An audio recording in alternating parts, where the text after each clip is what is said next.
Hello and welcome to an episode of the Manufacturing Leaders Podcast, brought to you by me, Mark Bracknell, Managing Director of Theo James Recruitment. You are going to leave today's episode being a better leader. That is a promise, and I certainly did myself. Today we had Paul Colman, the Site Director at Firsh in Durham, fantastic manufacturer. I can't wait to have Paul on the show. We talked in depth about modern leadership. We talk about emotional intelligence, humility, fear, real sort of modern day management techniques which weren't really around many years ago but are essential, absolutely crucial now to manage, the new generation and to really get the best out of your staff. We talk in detail about the synergy between sports and sports professionals, Pep Guardiola, Sir Alex Ferguson, and today's management techniques. We talk about self-reflection piece, how important it is as a leader to really take some time daily to think about your emotions and feelings and certain scenarios, and that was a real important thing that I took away myself. We were also going to share with you the most valuable benefit in manufacturing today, which will help your retention and recruitment, something that as a business Firk are absolutely smashing to pieces, so you're really going to take a lot away from that. So please sit back and enjoy the episode. Please just hit that subscribe button. It really generally means a lot to us because I'm really trying to grow the channel and grow the episodes as much as we possibly can do. So thank you very much. Sit back, enjoy the episode. Excellent. So a massive warm welcome to Paul Colman onto the Manufacturing Leaders Podcast today. How are we, Paul? All right? Yeah, all good, thank you. Good to see you again. Yeah, looking forward to this, really am. So first question is the same as I kick it off with every single time. What does it mean to you to be a leader? So to me, to be a leader, I take it as a really important and responsible role. And I think had you asked me that question maybe a year, 2 years ago, I would have probably said the sort of standard answer, the person who sets the standards, the go-to guy, the one that everyone looks up to. I think now probably being a leader, to me, to be a leader, it's more about the things that you probably don't talk about, emotion, feelings, soul, spirit, authenticity, humility, vulnerability, fear, healthy fears, things like that, even healthy disrespect. I think it's really important to recognize that side of being a leader. I think talking about great leaders, you talk about, I look at people like Pep Guardiola as a great leader in a completely different field. Churchill, people like Phil Jackson, even Michael Jordan, as a leader, it's not always about what you do. It's about just being authentic to yourself and that in itself inspiring others. And I take great heart from that. If you've seen Last Dance with Michael Jordan on Netflix, where he's talking about smoking cigars and drinking champagne in the days leading up to the NBA final, but then he delivers in the final, and you think to yourself, wow, how inspirational is that, just to be your true self? And I think for me, that's what it means to me to be a leader, is about being my true self. And big colossal men like I've just talked about, they're doing what they wanted basically, but when it matters, they're there, they turn up, they deliver. And I think for me, that's what it's about, being a leader. It's being the person that delivers and inspires the others. And I think that really is where my head is right now on leadership. Yeah, and look, I really like that answer, because not that other people have cliche answers, but I think, what you said there is kind of the reason why I started the podcast a couple of years ago in the first place, because, we can all read management books and theory and text and all that type of stuff. And that stuff definitely has a place, because I think there's stuff that can be utilized, but actually it's the stuff you just mentioned there that, and that's the way that management's probably changed over time, that humility, the fear.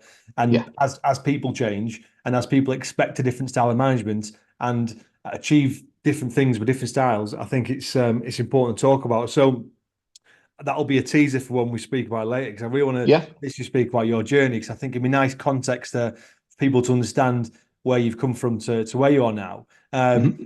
So I'm always interested to why people got into manufacturing. It isn't typically something we're all, we're taught in schools and whatnot. What was your entry into it? How did it all kick off? Basically, I went to Magnet Kitchens for a summer job. So I'd finished university and I'd done like my HND and degree in building management, QSing, and even touched on architecture. And this would have been mid-90s. So it was a time of a recession. came out of university, nobody was building anything. And I was like, well, I need a job. I need to do something. So I went just on the shop floor, putting doors on kitchen units, and had no idea what it was going to be like. Really enjoyed it, enjoyed the people, enjoyed the crack that was on the shop floor. But very, very quickly became bored very quickly with the role itself. The people were brilliant, but just putting doors on, I was like, this is mind numbing. I can't imagine doing this for the rest of my life. It's just not me. And more or less within about 3-4 months was put forward for a team leader role. Just seemed to be displaying natural leadership abilities. Got the gig as a team leader, and then that started the journey, because suddenly I had a career. I could see a career path, and it went from there, really. Really enjoyed, always, as I got into it, the more I got into it, the more I climbed the ladder in terms of shift manager, section leaders, then moved about a bit into quality, even customer services, answering the phones, because I had a bit of knowledge about the kitchens and stuff, and then ended up in the planning department and ended up as a planning manager by default. And that's when I really started the management route. And then from there, I always harbored a desire to get back into like ops and manufacturing, because I really enjoyed the processes and just breaking it down and understanding it. And it went from there, really. Went from strength to strength, and just grew and grew, and ended up eventually where I was like the factory manager there, and then went abroad for a couple of months working in the other factories doing CI, and then brought back into Darlington to sort of oversee the factory again in sort of like a site director type role, before I ended up moving to my current employer's FERC. So quite a big, long journey that saw me move about all over, but always really enjoyed it. I think manufacturing every day is different. You walk in on a morning and something else has happened, and that's just another problem to solve. And that's what I enjoy about it. Yeah. Did you, because obviously you've worked your way up in an established business there. And people take different routes to progression. Some people are looking for the next opportunity in different businesses, trying different experience, and that could sort of fast track them. Different ways to do things. But was it always evident that you're going to stay there for a while and keep progressing? Because there's pros and cons, isn't there? Yeah, I would say no. There was opportunities always popping up every 2 or 3 years. You get headhunted, and people were always making offers to leave. But at the same time, the company was growing. We'd been taken over by Swedes, and as the business was growing and the culture was changing, it was also happening at the same time as my career was developing. So every time that I had an opportunity to leave, there was always other irons in the fire within the company. So it was never like I was in a role more than 3-4 years before I was progressing to the next level. So every time I got to that next level, I think, oh, this is it. This is me now for the next 10, 15 years. We'll see how it goes. And within about 2-3 years, it became obvious that, right, okay, I've got my feet on this one. I've got a handle on it. Right, what's next? What's next? And I was always quite ambitious and quite driven. And I think I was a good fit for the company at the time. I was young, I was ambitious, I was keen and eager to learn. They were looking for that type of person within. So the opportunities to leave were there, but equally the opportunity to develop was there as well. So it was a progressive company at that time. So it made sense for me to stay, because I was almost doing like my apprenticeship, if you like, in management as I was going along. Well, I mean, looking back now you've got hindsight. What do you think drove you there? Because obviously you're ambitious from the start, like you said. Was that inbuilt, or what do you think now was the main driver? I think looking back now, it's something inside me. Born winner, fiercely ambitious, driven, all the cliches that you hear, but that I am. Even as a kid, I was fiercely competitive. And it's just something that's inside me, that whatever I do, I try to do it to the best of my ability. And then once I get a handle on it, I'm like, right, what's next? And I'm never, ever satisfied. It's never, ever enough. I always want to go one step further. And I think that when you've got that desire inside you and that drive, it's natural to just keep progressing the way you are until you eventually you'll plateau and reach a level, of course. But I think just having that natural born winner and drive inside of me, it's something that I think you're just born with. Yeah, no, I agree. I did like a management course every week, and I forgot what the theory is called. You'll probably know the theory, but it's all about trying to understand what you enjoy doing, like what you love, and then is that aligned to the business or what you can do in the business? Is there a place for that? Can that earn you money? Yeah. Have you thought about what you love in terms of day to day? What the main thing is? Yeah, and it's working with people. I buzz off the office environment. We have a good atmosphere here in the office. I've got a great team here in Durham, and I had a great team in the Darlington factory when I was there as well. I think that's really important to me. I think sport plays a big part in my management style as well. So I take a lot of influence from great sportsmen, great sports leaders, and try to bring that dressing room spirit into the management environment. I think the days of it being stereotype and how we used to do things in the olden days, it's changed. And I think the office environment's changing massively all the time. You've got younger people coming through. And I think as we progress and develop, people are open to new ideas. And I think that's really important. And having that, I find that really interesting, and having sport aligned to it works really well for me as a parallel. Yeah, yeah. What do you think is the the biggest lesson you've learned with this? I guess the most synergy between sport and, let's say, manufacturing management. What do you say?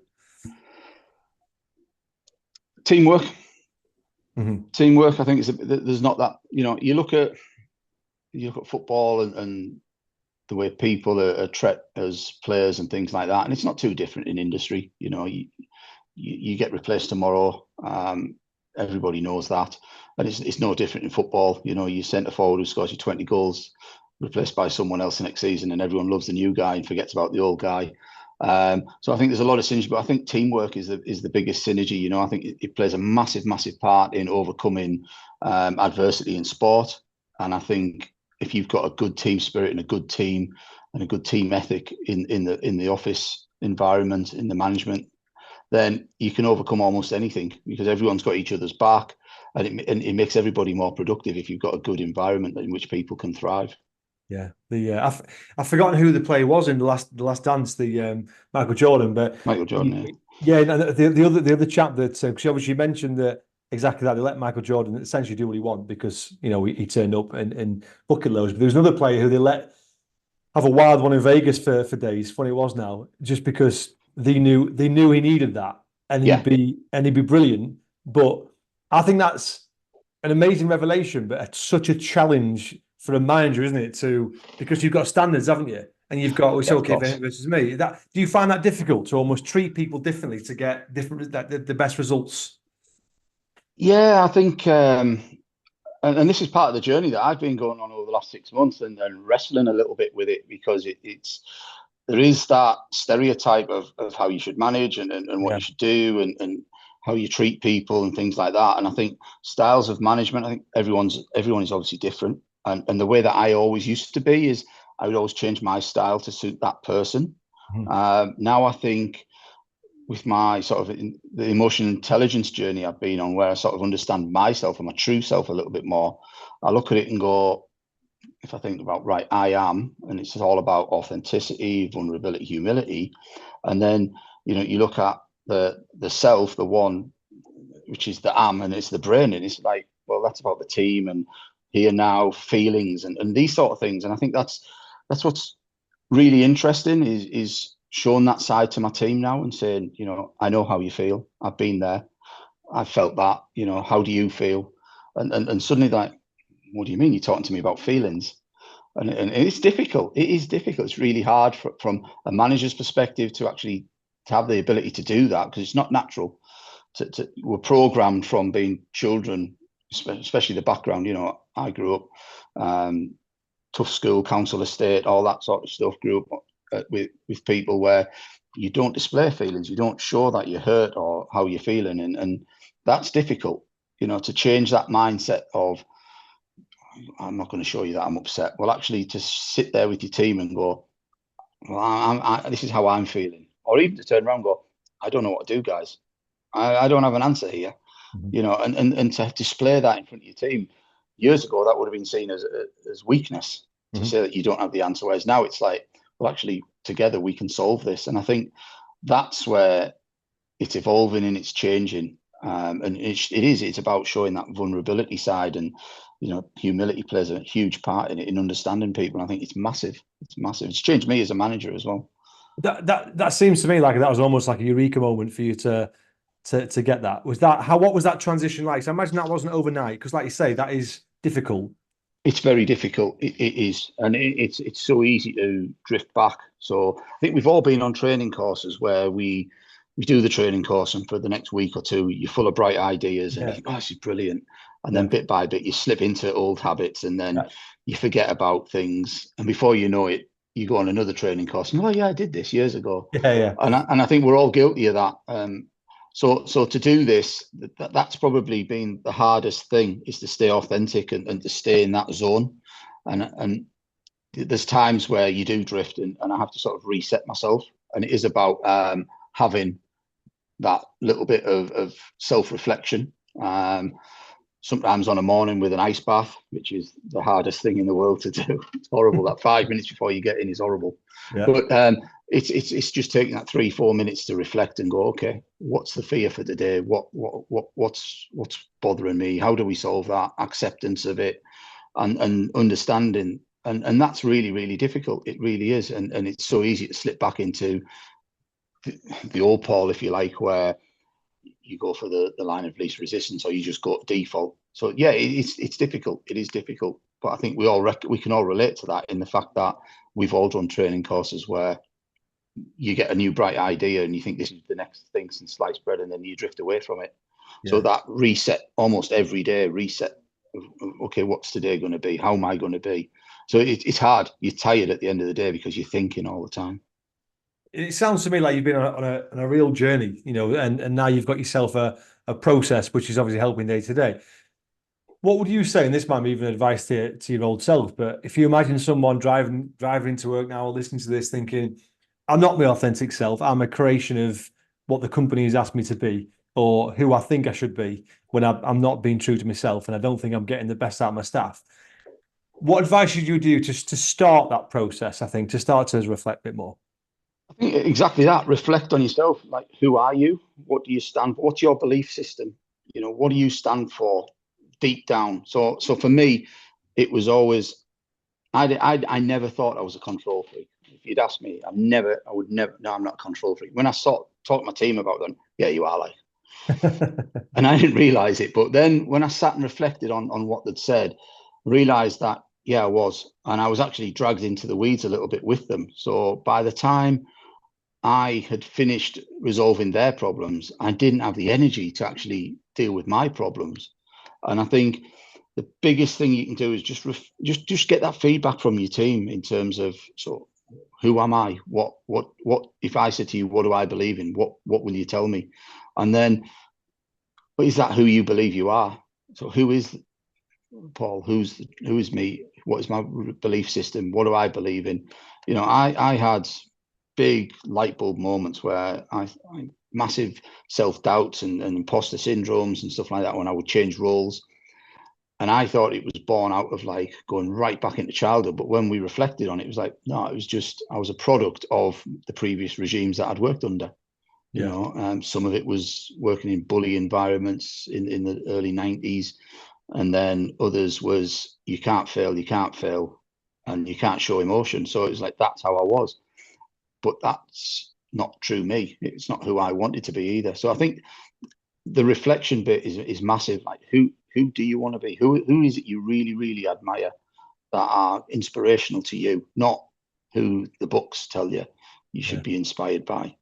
Yeah, because it's interesting because you mentioned Pep and I'm exactly the same. I watch every single documentary with him in just for him and the way that there's no surprise. Man City win what they do. All right, they've got a great team, but it's that team camaraderie, and it's unlike Brilliant. any other team. It really is. Unbelievable. Yeah, I mean, if you'd said to me, even 2 years ago, greatest manager of all time, I would have said Ferguson. Aha, I think, and I polar don't think opposites. you could argue with that. But Yeah. then I watched the All or Nothing, the Amazon program with City, Mhm. and it sort of made me sit up and look at him. The way he's in the dressing room and he's down on his haunches, talking eye level to his team, and he's talking about them. And even the interview he did the other week, where I think it was the reporter asked him about Haaland had missed 7 or 8 chances in a game, 9 chances in the game. That was it. Haaland's just missed 9 chances in the game. Are you going to talk to him about finishing and stuff like that? His response was really good, because he just sat there and he went, okay. I played 11 seasons at Barcelona in midfield. I scored 11 goals in 11 seasons. What do you think I'm going to talk to him about goal scoring? no, I'm not going to talk to him. And just that authenticity is genius, pure genius.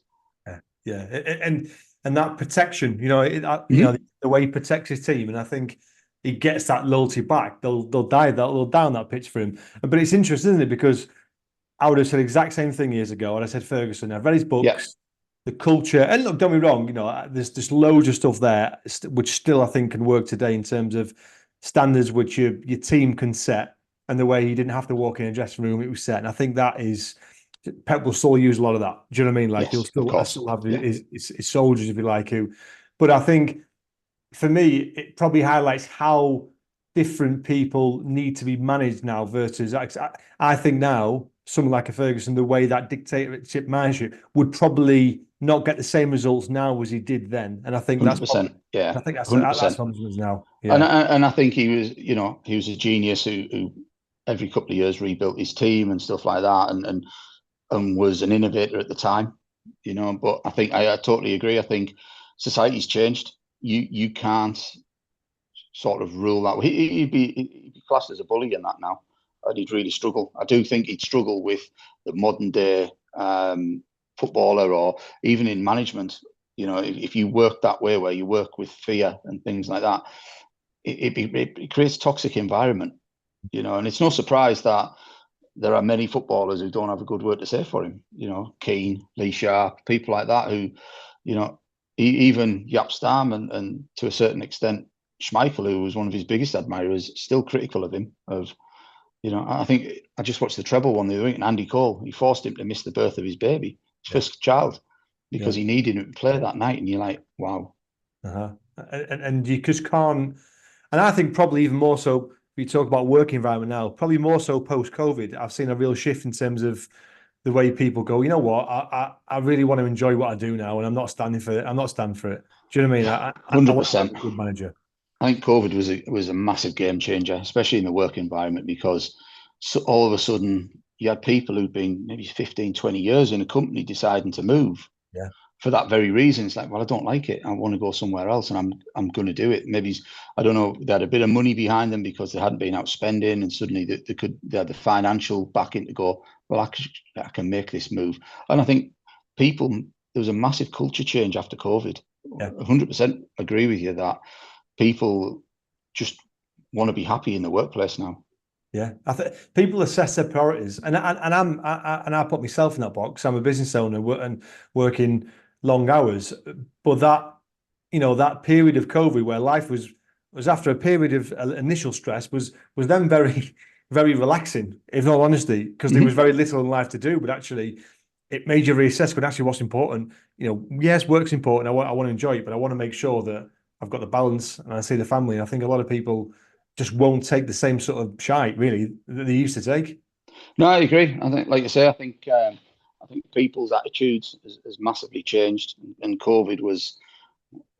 there was some good stuff came out of COVID, and there's some bad stuff that came out of it, and people changed massively as a result of it. Apologies for interrupting this podcast for a very quick 30-second pitch of my business. Theo James are a specialist manufacturing and engineering recruitment search firm based in Seaham in the Northeast. If you're looking for any staff or a new opportunity yourself, from a semi-skilled level right the way up to C-suite executive, then please get in touch. We have a specialist consultant in each discipline ready to help. I'm extremely proud of what we've built over the years, and I'd love to extend that service out to you. Thank you. Enjoy the podcast. What do you think has been your biggest catalyst for you changing as a manager, would you say? I think changing companies was good for me, because it did give me the opportunity to start again with a new team and understand what that was like. And then obviously going through the different journeys that I've been on in the last 6 months, working with Drew at the Fiat coach, just made me reassess how I worked, how I wanted to work, the environment I wanted to work in, and recognizing that I had to change as well. I couldn't stand still. It was about me being on an evolution as well. And I think having that presence of mind to recognize that you can never stand still, you can never rest on your laurels. if you stand still, you get overtaken. Cliche, I know, but it's true. You've got to evolve and you've got to try different things. And when I came to my current company, that's what I did. I tried stuff that some of it worked, some of it didn't work, but it was a little bit left field, a little bit out the box, and sort of gave me the confidence to do that and try things that are a little bit left field, and that's what I enjoy. I think if you asked any of my team, I think that's how they would say that they learn by me being a bit left field at times. And it's interesting. And I think that's been the biggest change in me, is having the confidence to try something different and not being afraid of the outcome. Yeah, which again comes right back to being authentic, to being true to yourself. So yeah, right at the start, you mentioned one of the words fear in management. What does that mean to you, would you say? I think we all have fear, every day, whether that's fear of the numbers not being where they need to be, fear of not doing a good job.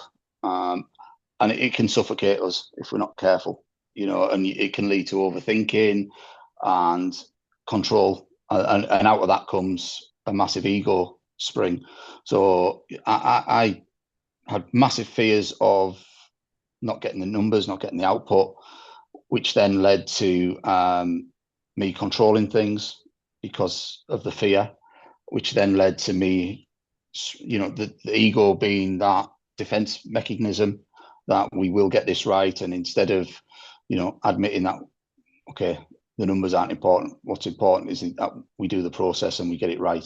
So it's recognizing what it is, what am I concerned about, what am I worried about, what's bothering me. And that for me is what fear is all about. There's healthy fear. We should be afraid of not hitting our numbers, our KPIs. That's what we get measured on.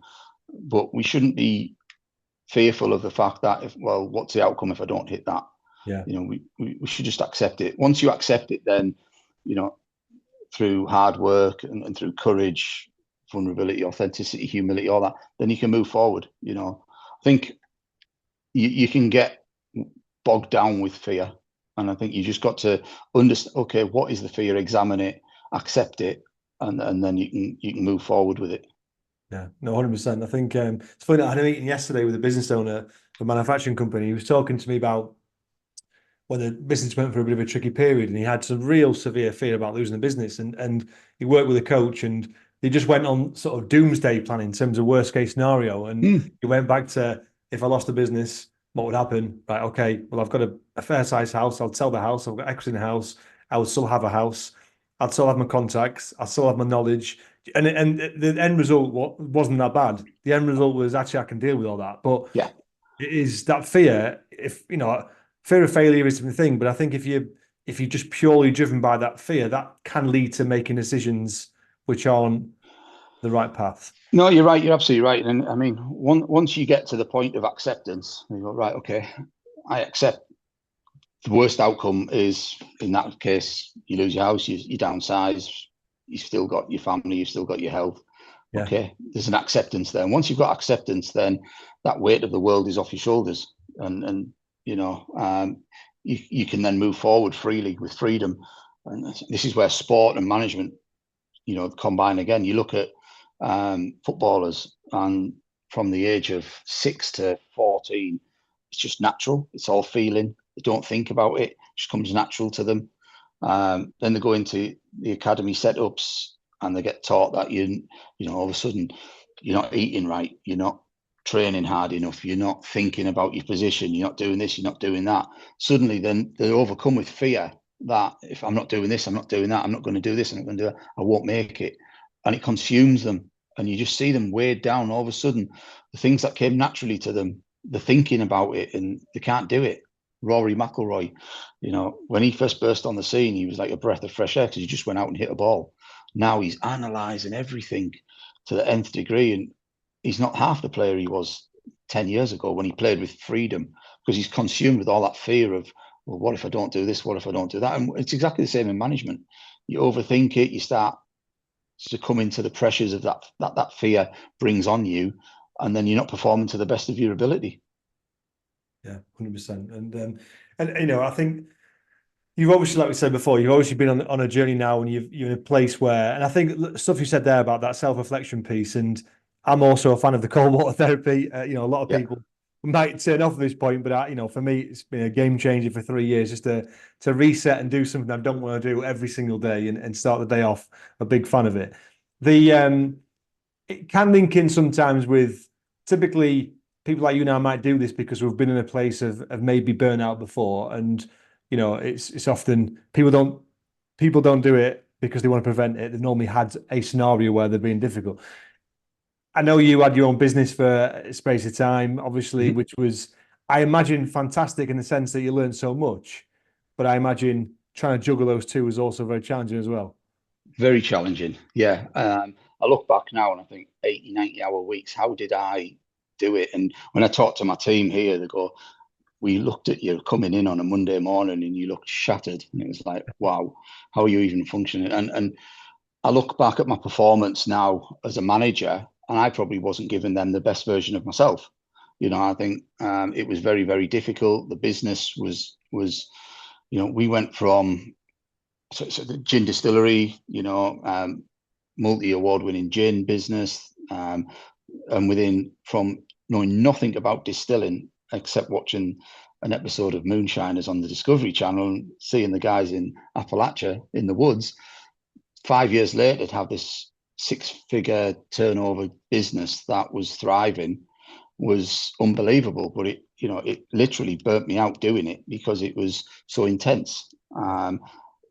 Family life was put on the back burner. And it was so tough. Me and my wife, how we got through that, I do not know. Just so difficult at the time. But as you say, it's so enjoyable as well. I don't think until you've run your own business, I don't think people can appreciate how difficult it is. The idea of having your own business and working for yourself sounds amazing. And I always wanted my own business, but when you actually do it for real, it's so tough, so rewarding, but so difficult at the same time. Yeah, but I imagine you learned a lot from that process, which you now use. Yeah, I learned a lot about myself. I Yeah, learned, I think at that point I started to understand how much of a control freak I really was. I, I had to separate home life from the business. So when we're in the business, this is work. This is how we do it. We do it this way, and but I learned a lot about business as well. That I can relate to in the workplace. yeah. And dealing with customers and things like that. It was an unbelievable experience. I learned so much about myself as a person, as a manager, as an individual. It was so rewarding, as I say, but so difficult at the same time.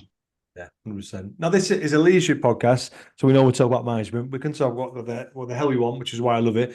But it links in well. But you mentioned the cold water therapy, and you're the first person I've had on here which has talked about it, and I don't talk about it that much because it's one of those things where I just think people go, but changed my life, and it's something which I do every morning now, just without doubt.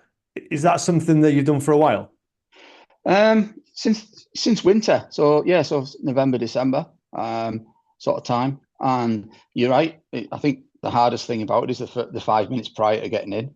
Yeah, Once yeah. you're in, All the excuses. it's fine. Once you get the breathing done, so I do like 3 minutes Yeah. under the water, and I think it's amazing. You come out of it feeling so invigorated, but getting in 5 minutes before going in is torture. Yeah. I'm in and out. I'm like, yeah, doing it. No, not doing it. Yes, doing it. No, not doing it. That's the hardest part. Is, as you said before, doing something every day that is difficult to do and setting your day up. I think it's just amazing. Once you're in there, the reflection is phenomenal. Yeah, it is, and I completely agree because every day is hard in any role. Do you know what I mean? But I think as a manager, things will happen to you on a daily basis that you're not expecting. But I honestly think that helps to build resilience, and that Mhm. fight or flight for me. Since I've done them, I've just reacted better to situations. Yeah, I agree. I think it is that fight or flight, and that difficult doing something that's difficult. And it's no different being a leader. You have to make difficult decisions at times. You have to make difficult choices, and doing that on a morning sets you up. And I think also while you're in there, you just surrender to everything. Everything, just because your primary instinct then is survival, breathing, and just getting your breathing under control. And while you're doing that, everything else is just gone. I'd like to pivot slightly into training, if that's okay, Paul, because you've mentioned the emotional intelligence piece and the fear piece and working with Drew, which is obviously training you've had, which has benefited you and the team. I think it links nicely to culture. I personally think training is one of the most underrated and most valuable things in manufacturing today, and one of the reasons why people stay in businesses, because they are getting looked after. We did a round table, which your HR manager, Joe, attended a little while ago, and she spoke about in terms of what FERC have done there regarding the training piece and how that's helped the retention piece, which I think it couldn't be more topical in today's world where retention recruitment is so hard. Is that something very important to the business and a shift you've seen? It is. I would also say that myself and Debs, we are firm believers in doing that. So it's something so we arrived at FERC at the same time. We recruited to work together because they believed we were a good match. Spencer at the time who brought us in, he got it absolutely spot on. But we do have similar beliefs in the training is so important. And thankfully, we're with a progressive company who support that.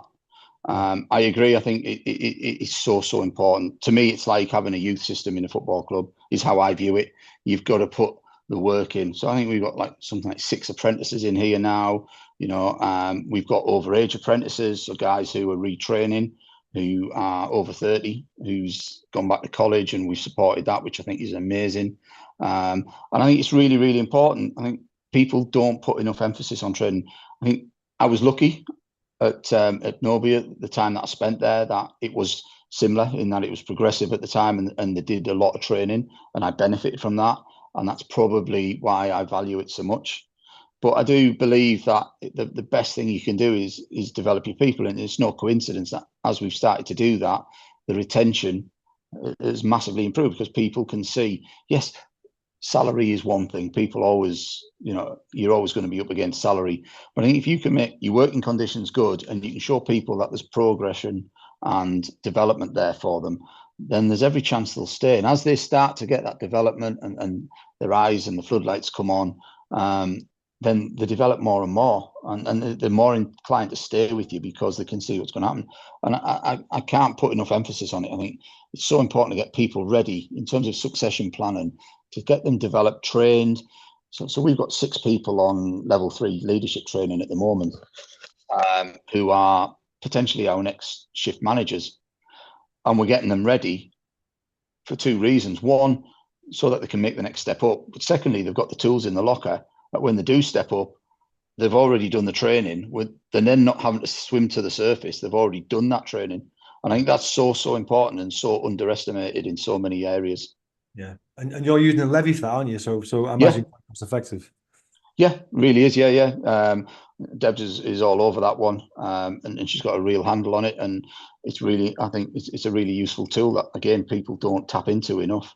Yeah. Honestly, she was great. So the HR roundtable we had was all about employee value proposition. And I think people came to it thinking, great, we're going to get some juicy benefits that everyone's doing and whatnot and stuff. But when I asked people at the end what the takeaways were, that was one of the biggest ones, because there's no silver bullet for these benefits. Do you know what I mean? Because we speak to people every day why they leave businesses, and it's never, I've got this benefit. It's management, it's culture, but training is massively up there, because if they know they're going to get, like you said yourself there, if you've got setters or engineers and know they can become either engineers or management. And actually, what I really appreciate what she said, it's not all management, because not everyone wants to be a manager. There's 2 different routes there, which is important. It's massive, and that's what we said to them is, go on the training course, because when you do the training, you may decide that actually going up into management isn't for you, and that's okay. Yeah. Because you may decide that actually I'm happy just to stay as a lead. Again, that's okay, because with the training, you just got better at being a lead. So we've got a couple of guys now who are like, well, I don't know if I want to be a manager, and I quite like the idea of the level I'm at, and that's fine. So, well, why am I doing the training? Because one day you might decide you want to move on higher up the ladder, and you've got the tools in your locker. But if you don't, fine, you just become better at the job you're doing. in which case we benefit anyway. You benefit because you've got a better understanding of what's required, and we benefit as a company because we've got a better caliber of person doing the role that they're already in. And they may decide, as you said there, management's not for them, but it opens their eyes up to, well, actually, I want to step across into a more practical role. I want to become an engineer. Okay. Well, you've demonstrated that you can be trained, with the theoretical side of things. Let's get you on a training course where you can actually develop the skills to become an engineer. And it's massive. It's a huge part for me. I think when I first came here, there was people in sort of leadership roles that had got there because they'd worked here a long time. And as a result of that, we started to put them on training courses. And suddenly, because they had the experience of working here, suddenly they had all these other tools available to them. They become different people. Yeah. I think you nailed it there. You can't most businesses just promote people to managers who have been there a long time. It's the sort of inevitable. But management is a completely different job. You need to be trained to be able to do it. Otherwise, you just won't lead people. Yeah, and that's the key there. If you don't know what you're doing, then you're not going to lead people. And I think you've got to go through that journey to understand who you are, what type of person you are, what type of leader you are, and then you can understand how you're going to inspire your teams. Yeah, and if we're going to go right back to a football analogy, let's use Wayne Rooney right now. Do you know what I mean? One of the greatest players of our generation, but does it look like right now he's got the traits to be a manager? No, but could it be? Possibly, because I'm sure he'll go through a period of training and experience. But him and Frank Lampard both prove that you can't just because you're fantastic at the top of your game doesn't mean you can go straight into being a manager and be a great manager. Yeah, exactly. I think that I know that Wayne's been on the same journey that I've been on, so he's done that course, and he found it so enlightening because he just didn't see where he was going wrong, and I think he's just understanding of himself and who is he, and understanding how he can inspire people now. It'll be interesting to see how he goes at it's Plymouth, isn't it? He's just rocked up that.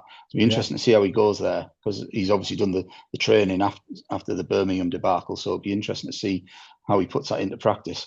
You can actually see in interview, you can see he's starting to become a better communicator and all that. You know what I mean? And that's the whole point because management is a process. You are I'm sure by your admission, a much better manager today than you were when you first started. Yeah, 100%. And I think you're a product of your environment as well, and I think some people thrive, some people suffocate. And I think as I've gone on that journey, I've learned more about myself.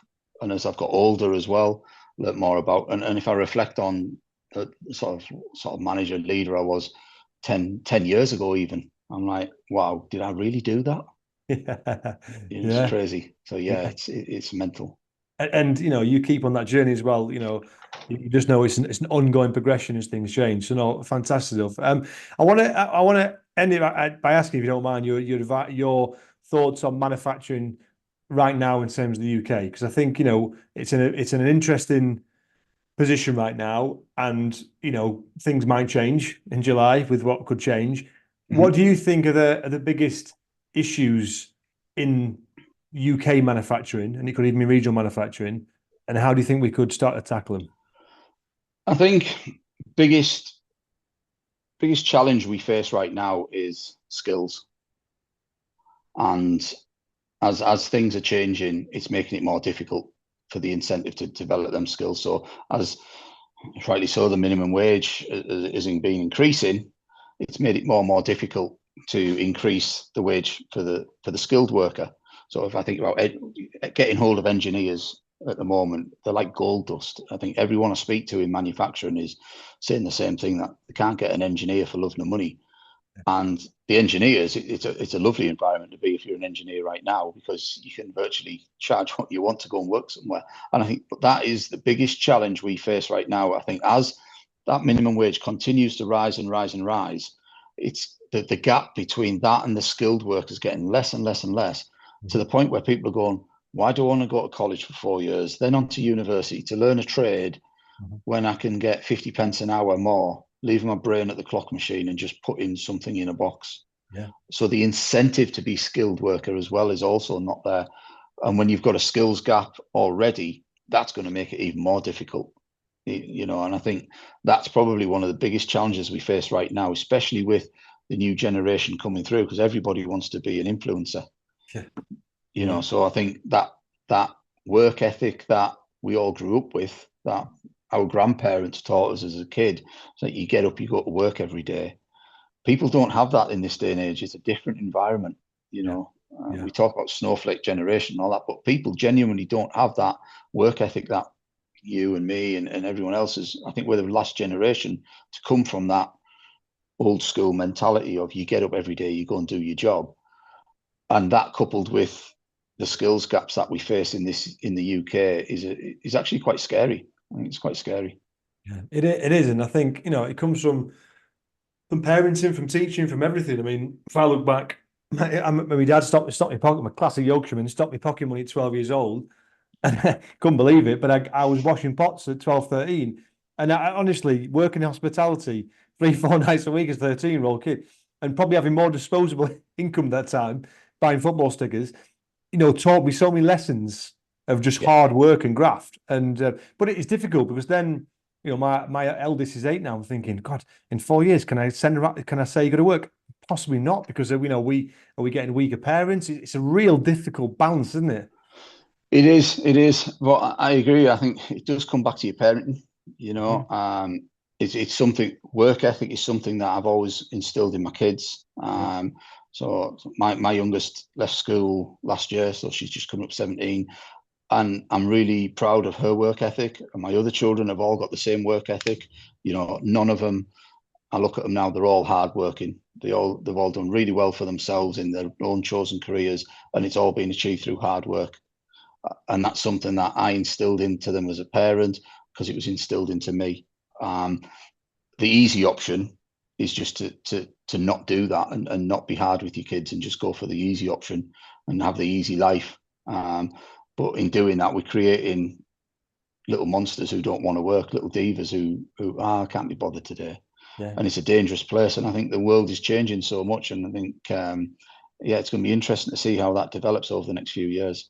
Yeah, it's Amazon Prime generation where very much so. pay more for something just because it'll arrive quicker. It's it's a tricky one, but no, I completely agree. Well, look, this has been amazing, Paul. I really appreciate it. I always like to, I guess, reflect, if you like, on what I've learned from it, because I always learn from these myself. And ironically, it is that reflection piece, because what was I in the habit of doing it? Yeah, I was. Have I slipped out that little bit if as work's increased, the stress increased? Yeah. Do you know what I mean? I used to take time.